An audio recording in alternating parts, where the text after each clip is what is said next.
उम्र 140 साल 7 महीना, सत्ता में बने रहने का अनुभव 54 साल और कंफ्यूजन है राष्ट्रगीत के 6 छंदों को लेकर।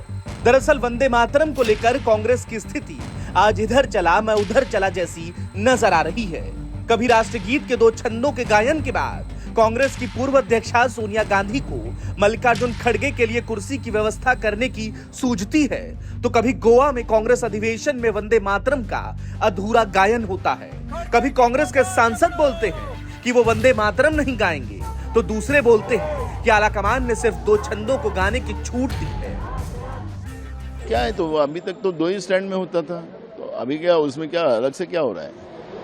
तो कांग्रेस की आधिकारिक भूमिका 2 स्टैंड गाने बोला है हमारे कांग्रेस पार्टी क्या है कमांड ने, और ऑलरेडी वंदे मातरम 2 ही स्टैंड में होता है, उसी आधार पे होगा। अगर 15 अगस्त की तस्वीर पर रिवाइंड करें तो आलाकमान खुद किसी कंफ्यूजन में नजर आता है। सोशल मीडिया पर आरोपों की क्यारियां फूटने लगती हैं। कोई कहता है सोनिया गांधी ने वंदे मातरम का अपमान किया, कोई कहता है सोनिया गांधी नहीं चाहती थी कि 2 छंदों के बाद भी गायन हो। लेकिन गोवा अधिवेशन में अधूरे गायन के बाद यह स्पष्ट हो गया कि कांग्रेस पार्टी अभी वंदे मातरम के सभी छंदों को गाने के लिए राजी नहीं है। और इस पर कांग्रेस अध्यक्ष का जवाब आया है कि जो नेहरू ने गाया वही हम गाएंगे। जो महात्मा गांधी जी वंदे मातरम गाते वही मैं गाया, जो जवाहरलाल नेहरू गाए थे वही गा। इनको मालूम नहीं, नो पैदा होने से पहले कांग्रेस वालों ने एक रेजोल्यूशन पास करके देश में कौन सा राष्ट्रीय गीत अपनाना ये किए हैं। तुम जो बोलते वही राष्ट्रगीत, आप जो कहते वही होगा। कल के दिन दूसरी सरकार आएगी, वो अगर कहे वही होता है।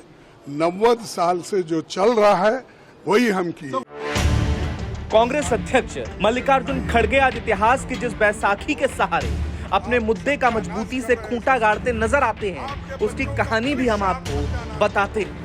वंदे मातरम 150 साल पुराना राष्ट्रगीत है। 1937 में वंदे मातरम को लेकर विवाद ने जोर पकड़ा।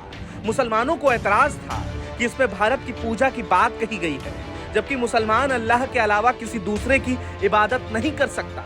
तब कांग्रेस ने इस पर विचार करने के लिए कमेटी बनाई। इस कमेटी में जवाहरलाल नेहरू भी शामिल थे। इस समिति ने अंत में गुरु रविंद्रनाथ ठाकुर से सलाह ली थी और इसके बाद सिर्फ शुरुआत के 2 छंद गाने पर बात बनी थी। हालांकि मोदी सरकार ने इस राष्ट्रगीत के सभी छंदों को एक साथ गाने को लेकर कानून बना दिया, मतलब इसे कानूनी सुरक्षा भी दी गई। और यही वजह है कि अब गृह मंत्री अमित शाह भी सोनिया गांधी पर हमलावर हैं। उनका कहना है कि सोनिया गांधी ने राष्ट्रगीत का अधूरा गायन कर पाप किया है।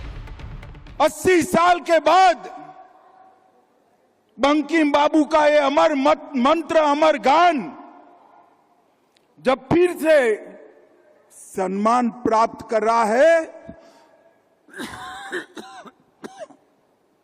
वो भी सोनिया जी को राज नहीं आता है। सोनिया जी 140 करोड़ की जनता आपको देख रही है। आपके द्वारा किया गया ये पाप इस देश की जनता कभी माफ नहीं करेगी, कभी माफ नहीं करेगी। वंदे मातरम पर यह सियासी संग्राम बीजेपी वर्सेस कांग्रेस हो चुका है, तो वहीं इसमें दोनों तरफ से बयानों की क्रॉस फायरिंग भी चल रही है। कांग्रेस सांसद इमरान मसूद ने आलाकमान की गुड बुक्स में बने रहने की कोशिश में एक कदम आगे बढ़ा दिया और साफ शब्दों में कह दिया कि वो वंदे मातरम तो नहीं गाएंगे। अरे भाई, तुम्हें अब वंदे मातरम का प्रेम हो रहा, करो ना, करो, हमें क्या फर्क पड़ रहा है। हमें जितना करना है हमें उतना ही करना है, हम करेंगे। मैं तो कहीं तक भी नहीं गाता था और कहीं तक भी नहीं गाऊंगा। आ गई समझ में आपको? बस खड़ा हो जाऊंगा, नहीं गाऊंगा, बिल्कुल भी नहीं। इमरान मसूद के इन शब्दों ने नए विवाद को जन्म दे दिया।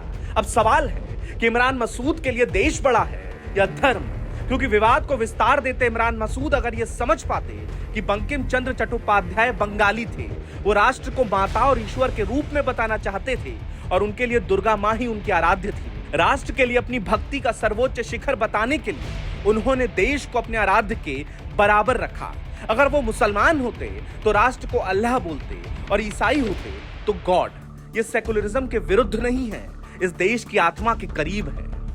यूरोप और अमेरिका के सेकुलर देशों में राष्ट्रपति और प्रधानमंत्री बाइबल की ही शपथ लेते हैं और इससे उनका सेकुलरिज्म कम नहीं हो जाता, क्योंकि ये उस देश की परंपरा का एक हिस्सा है। हिंदू धर्म भी भारत की संस्कृति है, इसकी परंपरा का हिस्सा है। महज इस बात से कि ये हिंदू धर्म में होता है इसलिए हम नहीं करेंगे। अगर इमरान मसूद इस नजर से देखेंगे तो उन्हें पेड़ पौधे, सूर्य, चंद्र सभी से समस्या हो सकती है, क्योंकि हिंदू धर्म में प्रकृति को भी पूजा जाता है। और जहां तक बात रही एक राष्ट्रगीत के छंदों को लेकर छद्म सेकुलरिज्म दिखाने की, तो एक आम भारतीय के लिए यह गीत कैसे देशभक्ति का संचार करता रहा है, अब ये तस्वीर देखिए।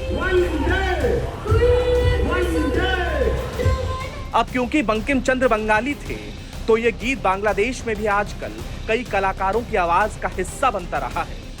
लेकिन समस्या सिर्फ इमरान मसूद की नहीं है, बल्कि उस सियासत की है जो चंद वोटों की इच्छा में स्वेच्छा से जमीन से दूर होने लगते हैं। क्योंकि एक आम भारतीय वंदे मातरम के गायन का असली महत्व समझता है, लेकिन कांग्रेस के यूपी प्रदेश अध्यक्ष अजय राय को अब भी लगता है कि देश का राष्ट्रगीत किसी धर्म का मसला है। और शायद यही वजह है कि वो इमरान मसूद को कवर फायर देते दिखाई देते हैं। अब इच्छा के ऊपर भी है, इच्छा के ऊपर भी है। हर व्यक्ति, हर आदमी अलग अलग पूजा पद्धति है, अलग अलग तरीके से लोग ईश्वर को आराधना करते हैं, अलग अलग तरीके से पूजा करते हैं। कोई फूल चढ़ाता है, कोई सजदा करता है, कोई जाके चर्च में अपना क्रॉस करता है। तो मुझे लगता है अब जाते हैं गुरुद्वारे में हम लोग, तो गुरुद्वारे में जाके वहाँ हम लोग जाके नमन करते हैं गुरु ग्रंथ साहिब को, और निश्चित तौर से वहाँ पर हमें जो है बाकायदे सरोपा हमें भेंट किया जाता है। तो हर धर्म, हर वर्ग के लोग अलग अलग हैं, पर सबके मन में वंदे मातरम के प्रति मन में सम्मान है, सब लोग आदर करते हैं। कांग्रेस का वंदे मातरम पर यह टेंट्रम आखिर जनता किस तरह से देख रही है, यूपी के नतीजों से बहुत कुछ साफ हो जाएगा। Bureau report, news leader.